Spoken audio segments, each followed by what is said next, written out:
This is Andy Gutierrez from StarWars.com, and you are listening to Coffee with Kenobi with Dan Z. This is the podcast you're looking for. This is Vanessa Marshall, Harrison Dula from Star Wars Rebels, and you're listening to Coffee with Kenobi. Joining us today for a cup of coffee to talk about the 9th episode of Andor. Nobody's listening. Well, let's hope somebody's listening to Coffee with Kenobi, because we've got two great guests to talk about this. Yet again, another gut punch of a show that just merits so much conversation. We've got a returning guest and a brand new guest, not only to do Coffee with Kenobi. Well, that's actually not true. She's kind of been one of the main guest stars on CWK Live for quite a while. Well, first we're going to bring in our returning guest from Podcast Stardust and many other things, my good friend, Dennis Keithley. Dennis, welcome back to the show. Hey, Dan. It's so good to be back. Great to talk to you. It's been a while. Yes, it has. It's great to chat with you. Now, let's welcome in our new host to the show. Her name is Minta Peloquin. Did I say it correct? Yeah, you did, Dan. Thank you. Good. Well, Minta, welcome to Coffee with Kenobi. You've been such a great supporter of me and the live show for such a long time. In fact, you're the first one to jump in and say, this is the way it's CWK Day. Minta is the originator of that. So it's great to have you. It's good to be here. That's good. What is this like for you so far compared to the live show? It's definitely a change. I've never really been on a live broadcast before, so I can't even describe the words. Good. Well, I am very confident. You're always so insightful on the show, and that's going to be great because we've got a lot of crazy stuff. I feel like there's a couple of main cruxes. Ben brought up on CWK Live this week, and I'm a little embarrassed I didn't think about this. But it's like Mon Mothma and Cassian are living these similar parallel lives, where we're going to get to that. The first thing we got to do is we're going to give a letter grade, overall reactions, and then one word to describe this entire episode for you. Dennis, we'll start with you. Okay. So my one word would be anxiety, I think, for this one. I got very anxious watching the episode, and there's a lot of paranoia involved, and this is the most uncomfortable I've ever been watching Star Wars. That being said, it is an A episode because I just find that this series has the best acting and the best dialogue of any Star Wars, bar none. I don't think so. What's your letter grade? Did you say already? It'd be an A. It would be an A. As uncomfortable as it made me, I can't deny the quality. Okay, fair enough. Minta, what about you? My one word for this, I also have to say anxiety. It definitely was a tense episode where you saw the 3 different scenarios with all the characters, and you had to wonder, is this going to be like this for the entire season? And I have to say, letter grade wise, definitely an A. Okay, very good. Gosh, my one word. I never think about these. I know I'm going to ask the question. I never think about the word until I sit down and I ask it. But I think the word for me is oof. I mean, it is like I said, the entire thing is suspenseful. It's certainly anxiety-inducing. But you're on the edge of your seat. I mean, it is, again, another master class in storytelling. I thought I wrote down the writer. I did not. But he's the same. He's been writing the last couple episodes for this arc. And I would give it an A. The only reason I'm not giving it an A+ is because when it was done, I didn't feel like I just was on an escape from reality. I felt like I was just in the prison alongside with Cassian. But there are so many great things to talk about here. Some interesting evolutions, some tragic things. Perhaps we've seen the catalyst will push Cassian forward to decide he wants to be an active member of the rebellion instead of fighting his own one-man war. So we will certainly see. But the way I see it is, Cassian and Mon Mothma are living. They're both in prisons, right? Neither of them are of their own design. Cassian's is much more direct. He's on this prison. He's in this prison itself, not miming, but doing this work. And I feel like the acting here, all across the board, as you mentioned, is so good. I mean, not only is it the main people at this table, but every single table in that room. I mean, who knows how many times they've practiced and rehearsed this, and going through the actions and whatever they are building. I'm assuming it's Death Star related, but I have no idea. It's just so flawless and seamless. It's so beautifully done, and it's all under this background of this white, pristine atmosphere. But everything that's going on is quite far from light or hope. It's very much carries over to the last one. That, you know, like you both said, the anxiety here is just overwhelming.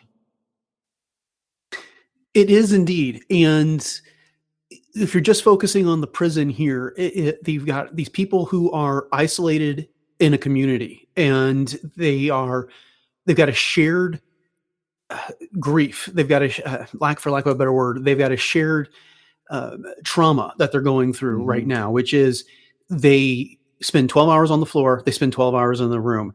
While they're in that room, they can talk. If anyone else is willing to talk to them, they can get this flavorless food most of the time. Anything they want to do, their personal business is done in front of everybody else. We got to see in the last episode, they have a communal shower, and then it's back on the floor, and they're all pushing each other to build these things as quickly as possible. They do have a little bit of community there because, you know, it's like, Ulaf, let's get going, you know, back, get your hands off. And they, Kino is really looking out for Ulaf later, saying, you know, you've just got a few more shifts and you're out of here. Let's just get him going so he can live.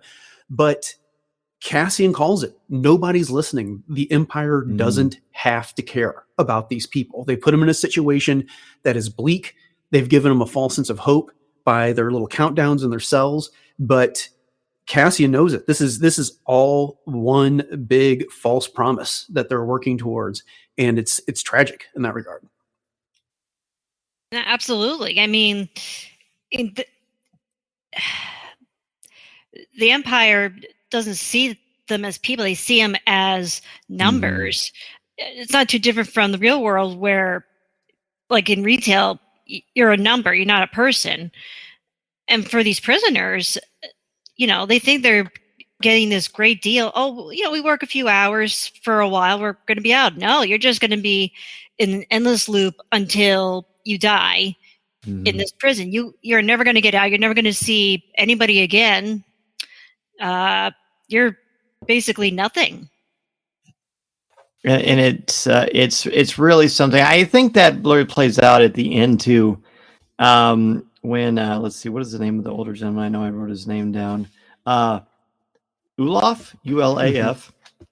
When he has his massive stroke, and the doctor is working on him, or at least checking him out. I mean, it's pretty clear right away that there's nothing he can do, and it's not like he doesn't even really have any agency to do anything about it. He's as much a prisoner as any of them. It's almost like, even though he's a doctor, he's more like a vet. I mean, really, because the Empire treats him like animals anyway.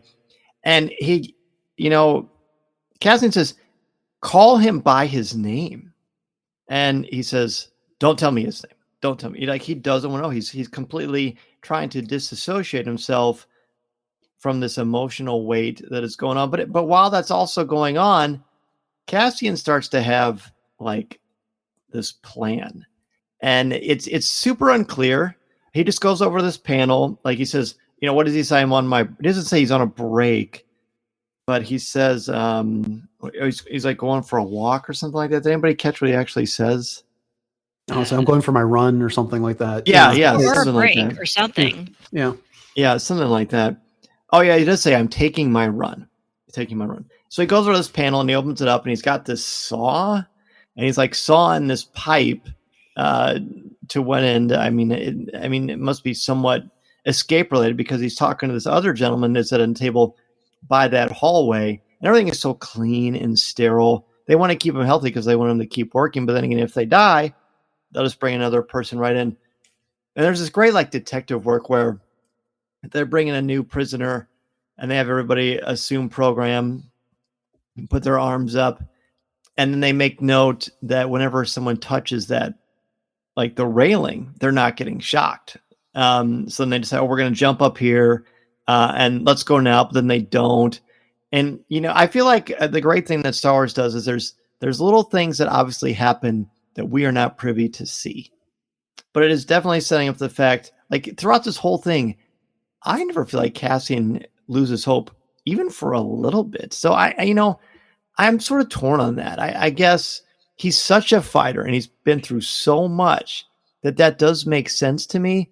But there's a part of me that feels like surely this will be a moment where he just is lost. But I never get that from the performance.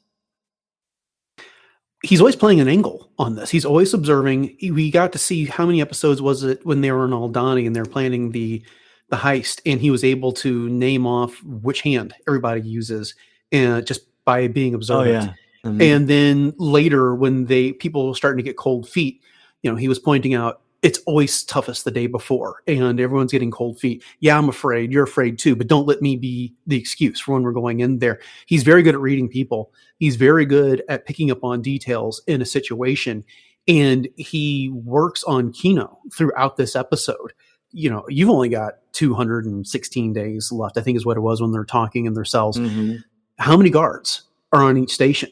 And then he makes that, he plants that seed in Kino's mind. It's like, we can say anything we want. No one's listening. They don't care about us. They don't have to care.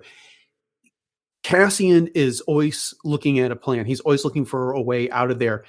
And yeah, he experiences fear. He experiences anxiety, but he's good at putting all that stuff behind him. He does not let it get in his way of what he needs to do.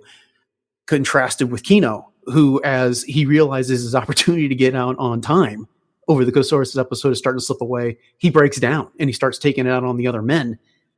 He punches, I think it's Melshi at one point. Yeah, he does. And is screaming at everybody. And he's used to being in control. He just doesn't realize he's not. I mean, do either of you think that this makes him a little less relatable because he doesn't seem, he's clearly bothered and he's desperate to get out, but the fact that there are no cracks in the armor, and anyway, even like in his times of reflection, I can't tell if that's a good or a bad thing. It made me borderline. He wants to remain in control like it was previously stated, but deep down, he's starting to break because he's seeing some form of chaos happening, like what they mentioned with level 2, all the men got fried. You could tell he was really disturbed, but he's thinking to himself, just keep your head down. You're going to be fine. They'll let you go. And then what happened to his friend there? He's starting to break. He's thinking, okay, nope, I'm ready to go. I want to get out of here. This guy could probably help me out. Absolutely. But who's not getting help is Yulof. I mean, there is a cool moment where Cassian, like how he continues to establish trust and strength with his group. And if I understand it correctly, and please either of you help me clear it up for me because I'm not 100% sure. Does he I don't know if he switches his sentence with somebody else, but he basically says, hey, one of you gets the next break or you get to leave sooner, or what was that about? Because they all looked at him like they really trust him when he switches with Yulof, and then Kino comes over and says, whose idea was this? And then Cassian points to the next man. Do you know what I'm talking about? Yeah, because he switched with Yulof in order to take over that part of the job so they could maintain the speed with which they were working, because they were in the running to win. They're just one ahead. Right. And then when Kino comes over, he asks whose idea was, I think he said Tigo's, or the guy that's sitting to his right. And he was trying to give him some credit, to give him some props. It's what you were saying, Dan. It was that leadership ability of his by making him look good with the person that's in charge. Because for his gruff exterior, Kino does care about the other men that are in there. We see how much he cares about Yulof there towards the end of the episode, but he's always encouraging them because it makes him look good too. If the teams and the tables do well, then he looks good. And so, Cassian is a natural at building these relationships because he doesn't need the glory. He doesn't need the attention. No, he truly doesn't care. I'm glad I haven't heard anyone say that this is like a Han Solo character, because it's just absolutely not even close. I mean, Han, I don't know if Han would love the glory, but he wouldn't mind it. He doesn't care. He's there. I mean, there is no swagger to Cassian Andor, but there's just so much grit, and he is just a natural leader. He's unassuming, but he's also unaccepting of anything that isn't what it needs to be in his mind. And I don't know if that's the best way to put it, but his resilience knows no bounds. And I really like that about him. I just still can't decide if he's one of the great things about classical mythology is the heroes that stand the test of time are the ones that, for all their strengths, they have flaws and foibles, and they make them more relatable. Now, I do think Cassian is like that because his arrogance and his pride have certainly caused a lot of problems. I mean, let's just ask Bix that, for example. I mean, Oof, we can even talk about Bix. That whole thing is painful. But Minta, I mean, take it away. What do you want to say about Bix and the opening sequences with her? Oh my God. I mean, that was painful to watch. You can tell she really wanted to keep Cassian out of harm's way, but that device they put on her, it definitely looked like a headpiece, like a hearing device of sorts, but almost like Chinese water torture. It played endless loops of screaming children, which can be torturous to anyone. And you can imagine after a while that can take a toll on your mental status and emotional status and eventually break down. Now, if she revealed what happened with Cassian when she last contacted him is unknown. Maybe she did it, maybe she didn't, but she was in really rough shape after that event. It was very upsetting, and anytime it seems like there's always these creepy doctors that initiate, or they usually do it as a dentist, like an alias or something like that. But these are like there was called the Dizonite Massacre, Dizonites, the Dizonites, and so what they say that they wiped them out because they were interfering with the Empire's reach. They didn't like the Empire being there. Of course, they didn't like the Empire being there, and they like adjust some frequencies and they like do some sound mixing. And they make you listen to this, and I don't know if it's the high frequency or the emotional thing, but the Empire, it's just sort of, it's wild to me that we've always known the Empire was terrible, the Empire was evil, and we really didn't see much of that besides the little we saw in the original trilogy, and most of that was focused on stormtroopers and Darth Vader, and of course at the end with Palpatine. Then with Rebels, we got quite a bit more. Certainly with Attack of the Clones, we saw how nasty the Emperor was and is. But the Empire's methods of torture and their war crimes against humanity of all races in the Star Wars galaxy, it really has taken this to another level. You mentioned earlier, Dennis, that this is like the best acted and the best written. It's also the most mature Star Wars by far. And I've been really vocal at first. I wasn't crazy about that. But now I absolutely realize the value and the importance of this and the gravitas it's adding. There are so many people that I know that are not watching it because it's not like Star Wars, quote, end quote. But I've been telling people, no, this is a great show. This doesn't even have to have the word Star Wars attached to it. Besides some occasional blaster fire or a TIE fighter, this could just be a great espionage show. It could be a Mission Impossible. It could be a lot of things. Yeah, and what happened to Bix is exactly what I was talking about at the beginning of this episode when I said this is the most uncomfortable I've ever been watching Star Wars. There has been torture in Star Wars before. Vader tortured Leia in A New Hope in the very first anything Star Wars we ever had, but that was off screen. And then we were told later that her resistance to the mind probe, was off the charts, and she did a great job. And then, of course, there's things like Borgullet, but again, mainly off screen. We saw what happened to Bix right there in front of us. We saw an incredible piece of acting as she trembled and then she screamed, and just how wide her eyes got. It's very upsetting. And I watched this episode twice today, and I stopped 3 times before that scene because I knew it was coming, and it was really, really uncomfortable to deal with. And the other part of that is that you got Dr. Gorst, who has pioneered this thing, who has taken the dying screams of this species because they noticed 3 of their officers cowering behind a panel on a Star Destroyer later and how it affected them. And he delighted in how he was able to weaponize this and turn it into an instrument of torture. And he's just grinning at Bix and talking about how effective it is. He's so malicious. He's so mean. He's so evil on that. And he's so proud of it. And, there's so many villains in Star Wars that despite the bad things they do, you kind of think they're cool and they're someone you want to see dressed up as a concept. I just want to throttle that guy. This is not one of them at all. And so, it was well acted. I mean, this show, more than anything else that's happened in Star Wars, really lays bare the sins of the Empire for us. And we sometimes make excuses for various people who serve the Empire that they got caught up in this machine, but they get caught up and then they fully embrace it. And they take on the characteristics of the Emperor and this willingness to do this evil to get the job done, all in the name of some sort of fictitious security. The nature of evil is very, very realistic and disturbing. His name is Pack, who was the person was in that chair before Bix, and that Imperial when Daedra is leaving, he says, "Let's hang him," and she's like, "Sure, if you want." I mean, that's not verbatim, but it's really, really.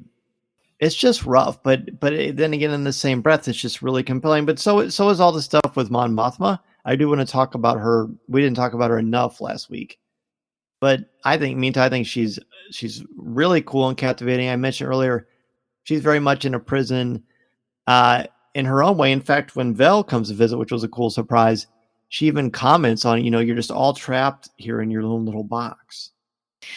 And that is true. I mean, people who are in higher up, such as Mon Mothma, they don't experience what Cassian and others are experiencing from the Empire. They don't get tortured. They don't get mutilated. They don't get poke and prodded.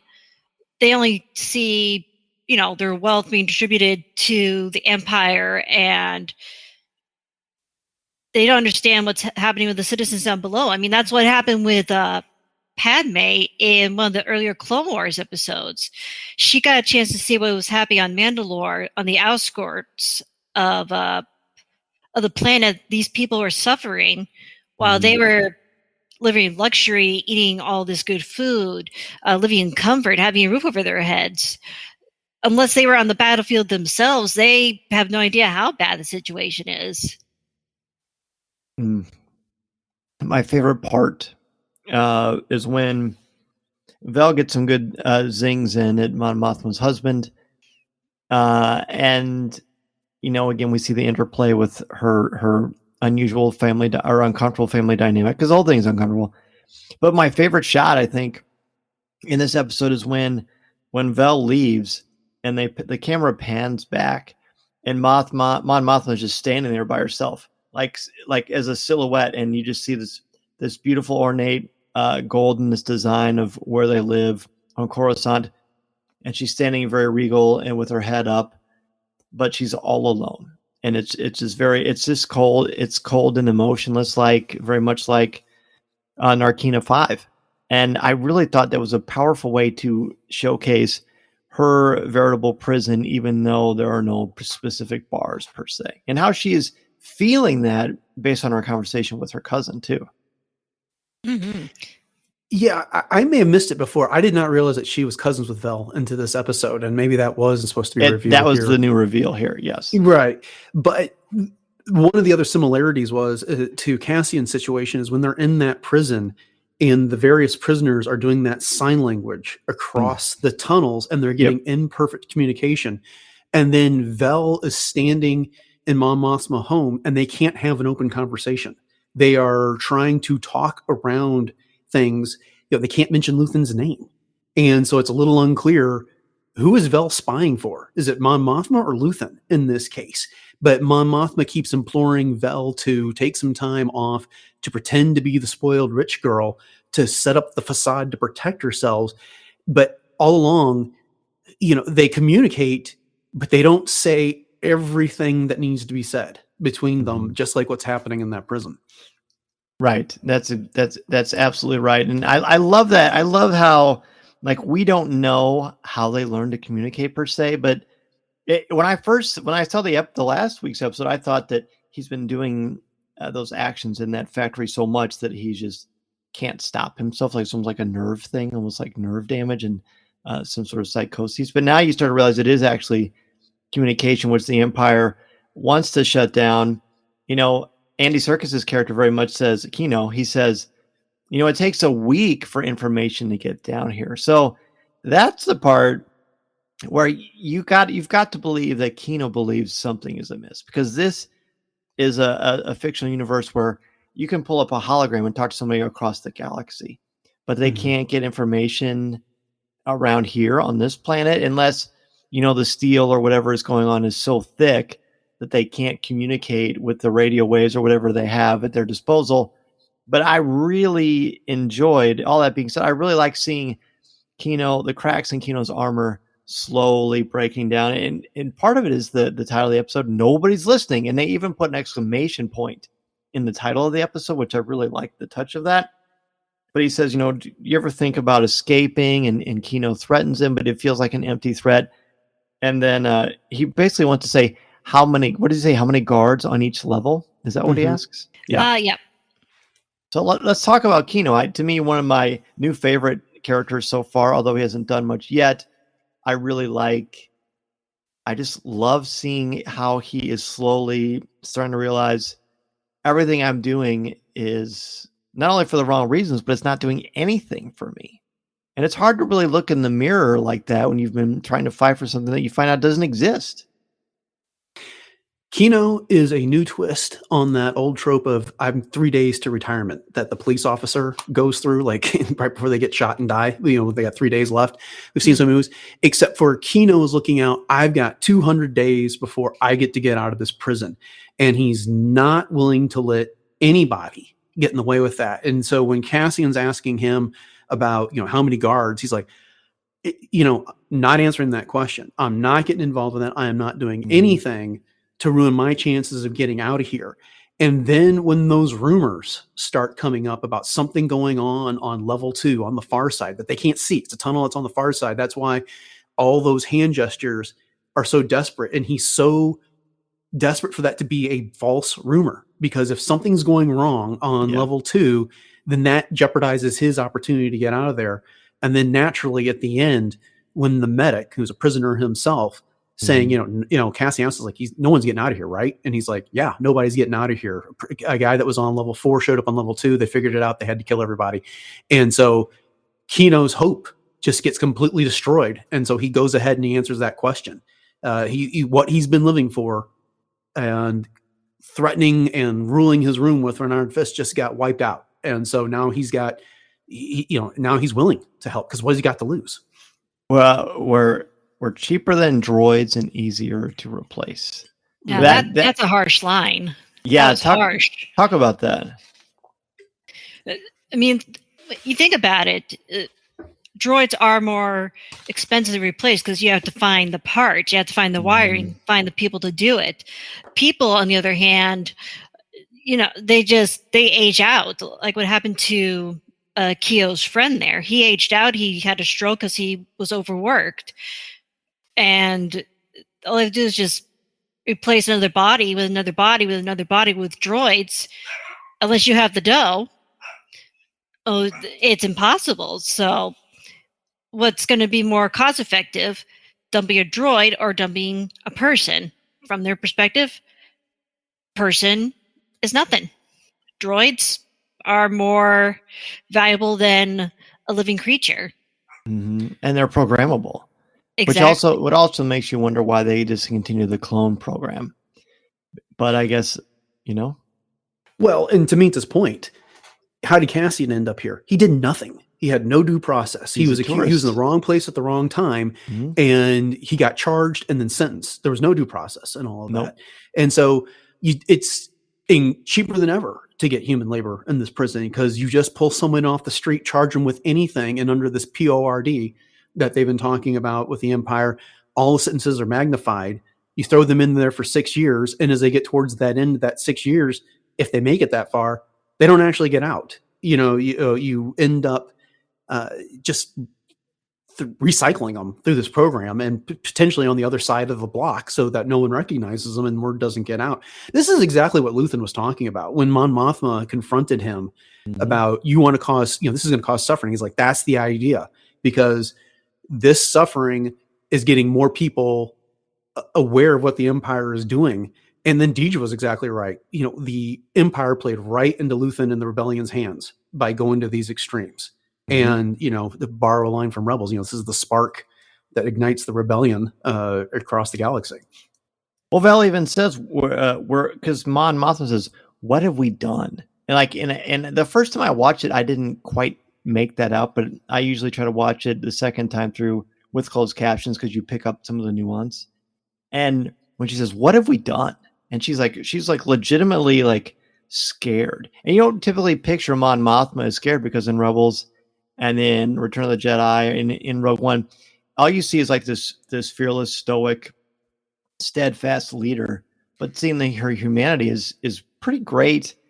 And then Vel says, we're fighting against the dark, which goes nicely with what you both said. We're fighting against the dark, which is why when they pan off and she's looking into light, she's the only light shining there, but she feels like she's so alone. And I just really, really think that's just so interesting. Let's speaking of interesting, we got to talk about Syril, don't we? Yeah. I mean, what is his deal? I mean, feel free, one of you, to kind of take us off from there. He was complacent for the longest time at his previous job. So when he was let go from that job and forced back to his mother's home, he had no place to go. Sorry about that. I just heard my little dog barking. That's all right.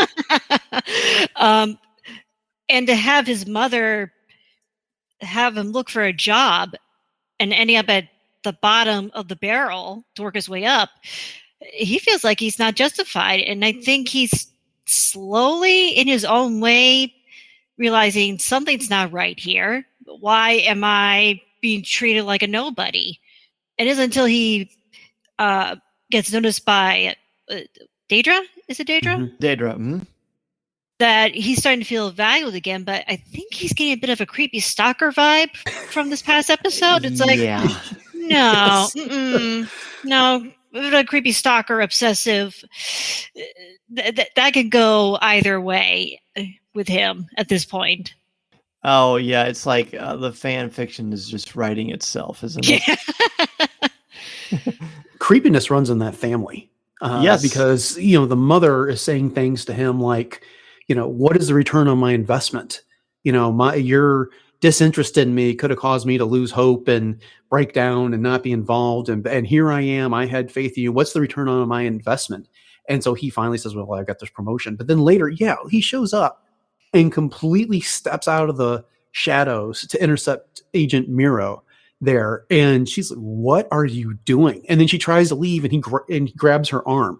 He's completely infatuated. He says something along the lines of like, being in your presence, I realize life is worth living.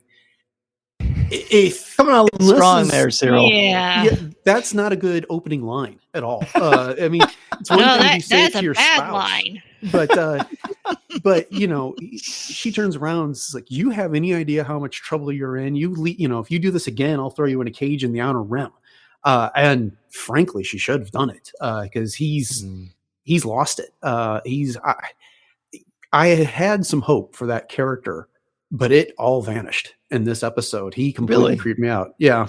Oh, I've never had any hope for him, but he's like watching sort of an accident. It's just like, it's going to happen. Part of you just can't look away. You're just so horrified by it. I mean, his relationship with his mother isn't a typical loving, altruistic mother. That is completely just loves because, like without any strings attached. And she looks at him as like a commodity or like a show pony. And, oh, you're wearing your high collar now. What, you must think you're pretty fancy. And the way she treats him, I look around and she snoops in his room. And he says, I have ways of knowing it. Like parents and kids don't talk like that to each other. I mean, and I think that's by design. I think this is excellent, top of the line dialogue that's on a superior level to a lot of things you'll see. But I like that they have such an artificial relationship because they're artificial people. And it's really beautifully sort of punctuated by after, he, like you said, he announces his promotion. And all of a sudden she's like, oh, and she like fixes his shirt and she seems like proud of him. But it's just only because it reflects on her. It has nothing to do with her son. And then he picks up his cereal and he just slams it, like his act of defining his mother, slamming a little piece of cereal into his cereal, which he's still eating. So he's a child. Like he may be a superior intellect when it comes to military strategy and espionage, but he emotionally, his IQ is quite low. And you see this with the opening line, or not the opening line, but just how he talks to her. And he talks about justice and a dream worth clinging to, or things that she inspires in him. And yet there does, and I'm not like a shipping guy. Like, I'm the least shipping person ever. But this, like, she's intrigued by him. I think he sees her not only as a way out, but he's drawn to her because she is almost like the physical embodiment of everything he thinks that the Empire is. And she's blonde, and he likes her. He seems to, or at least he draws strength and power from her, because all of his, we only have these two examples, but his connections with a woman are all very strange and unhealthy. And so of course it makes sense that this would translate into another one. So whatever comes of that, I don't know, but this isn't an accident. I mean, we did spend an interesting amount of time in the middle of this episode on that situation.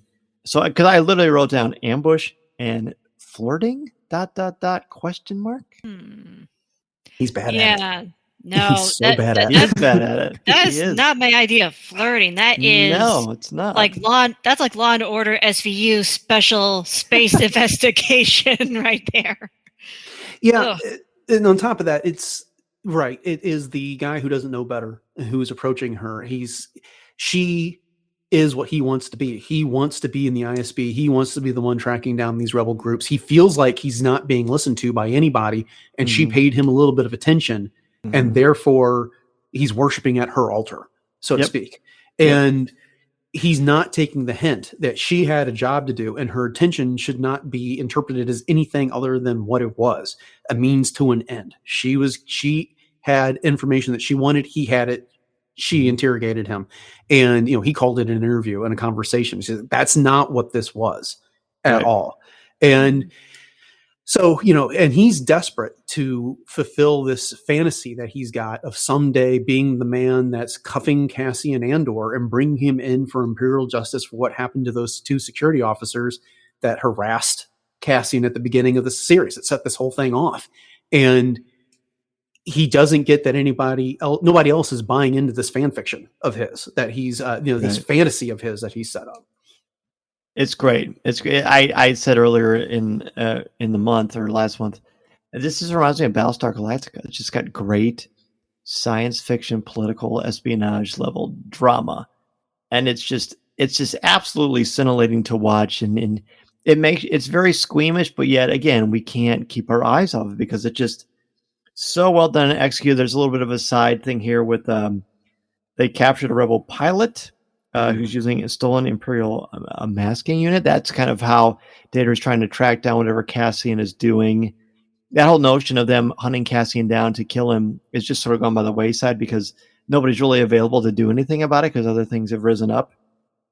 But at the end of this episode, we talked about it at the beginning of Coffee with Kenobi this week, but when Olaf dies and he has that massive stroke and they have to put him out of his misery, Cassian has to hold his feet.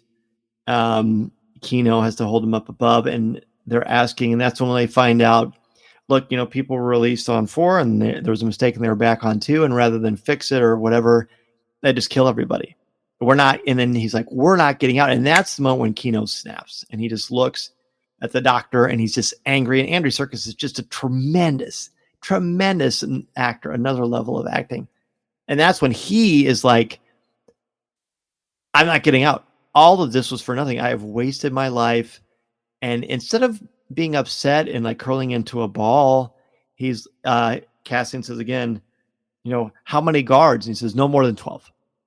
And that's boom. That is how the episode ends. I have goosebumps now to say it because this show is a masterclass in ending every episode with this massive hook of you can't wait to see what is going to happen next. And there are only 2 episodes left. So do either of you want to talk about that? We also get the name. It's Davo Skolden. He's supposed to be a banker that's going to help finance Mon Mothma sort of subtly so that they don't, when they look into her books, they don't realize 400,000 credits are missing. but she says he's a thug. So I feel like that's really going to come into play later too. A lot of great threads going on, a lot of questions being asked, and again, only 2 episodes left. So closing thoughts, Minta or Dennis? I think the next episode, it's going to be chaotic. Something's going to happen in that prison. Something's going to happen within Daedra's group. It's going to be just mass chaos all around. And if we get a second season after the final episode, I think then, that'd be awesome. We're getting 11 episodes. Well, isn't it? What's that? I think it's 12 because they're doing 4 3-episode arcs for 1 year apiece. That might be true. I missed that. I'm not a good math guy. That's all right. No, I mean, they just say don't get attached to a lot of these characters. I think we're going to see a lot of characters we've already gotten attached to get scrapped away. And it's just going to be chaos, but in a way, it's going to lead up to Rogue One and then lead up to A New Hope. It's going to just all connect in the end in some shape or form. Mm-hmm. Yeah, it's going to be, because the second season because this is 5 years before Rogue One, and the next one is going to be from years 4 all the way to right before when Rogue One starts. So we're going to get big key moments in Cassian's life throughout, which will open up the door to all kinds of fill-in stories, I'm sure. Mm-hmm. I'm hoping they sneak K2SO in there somewhere. Oh, they will. Yes. Yeah. And, I'm with you, Dan. What about Grand Admiral Thrawn? You think that he might get sneaked into that one of those seasons? Oh, that'd be cool. I don't know. We're not big speculators, but I don't know. That would certainly be wonderful. I would like to see Kanan Jarrus personally, but that's just me. That would be wicked. Yes. I'm with you, Dan. I really love the end of this when Kino had that realization that I'm not getting out of this. And so my best shot, what do I have to lose? I'll answer the question this time. And when he was completely shutting it down because he wanted to protect his last 216 days, now he's open to it. Beyond that, the acting that Genevieve O'Reilly did in that scene as Mon Mothma talking to Tay about having to cover up the missing money because there's going to be a scan coming and then she's going to be accused of some sort of fraud. And he, as an attorney, I'm used to this. You come to your clients with solutions, not problems. And so he's trying to come up with a solution, but it's distasteful, but it's the only option they have. And she doesn't like it, but she knows it. And so that something's going to come of that. And so she's going to have to get involved with someone that she finds distasteful in there. And it just makes me admire her more for it because this is, the paranoia element of this is that she's got the Empire already overlooking her shoulder. She was completely disrespected in the Senate when she was arguing against that legislation that Yularen was talking about a few episodes, the PORD, and then she's accusing the Empire of overreach. And then you've got these other senators that are just turning off their platforms to signify their displeasure and how much they dislike her. It's completely rude and it's completely unwarranted and disrespectful, but she just keeps plowing forward and, she's at home and there's no relief for her there. Val brings that dress for her daughter, Leda. And, she says something like, oh, your father's not going to, may not let you wear that. She's like, he'll let me do anything, just throws it right back in her face. And she just puts on the smile, but we all know better. That turmoil that she's going through. I really admire the job that Genevieve is doing with this and how amazing a character Mon Mothma has been in this series. Yeah, it's been a really pleasant, welcome surprise. And if anything, this series because these will be called Cassian and Mon Mothma, even though they never shared a single second of screen time together. True. Mm-hmm. Well, this was even better than expected. I had very high hopes for the two of you, and you both, of course, brought your A games. As always, Dennis, please let everybody know where they can find you and Podcast Stardust. Right. So you can find me and my good friend Dre Krebs 3 times a week on Podcast Stardust, which is available on any podcatcher that you might be using. We are celebrating 3 years this month. And Congratulations. That's thank you. Fast. And it's been fun.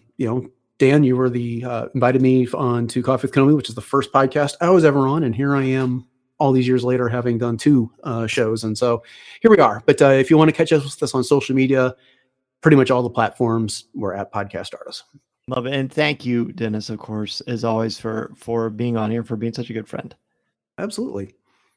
Minta, congratulations, my friend. You passed the audition. You did a terrific job, as I knew you would. Thank you. you. It. You survived. You're still smiling. We appreciate your insights. Where can people reach out to you if they want to chat with you about some Star Wars? Well, I'm local on Facebook, on Twitter, or even through my husband's Facebook page, J-Rim Pirates, where we do our work for conventions and so forth. Like, see if I can, some of the artwork my husband's done the past number of months. Cool. He's done Star Wars and Power Rangers, so things like that. But yeah, any form of social media, I am reachable. And very active in the CWK Cafe. Absolutely. Very active there. Well, thank you again, Minta and Dennis. Thank you both so much. Oh, pleasure.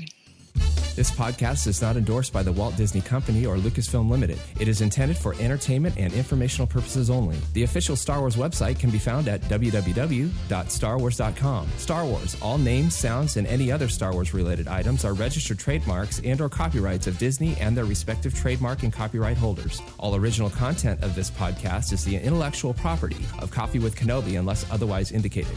This is the podcast you're looking for.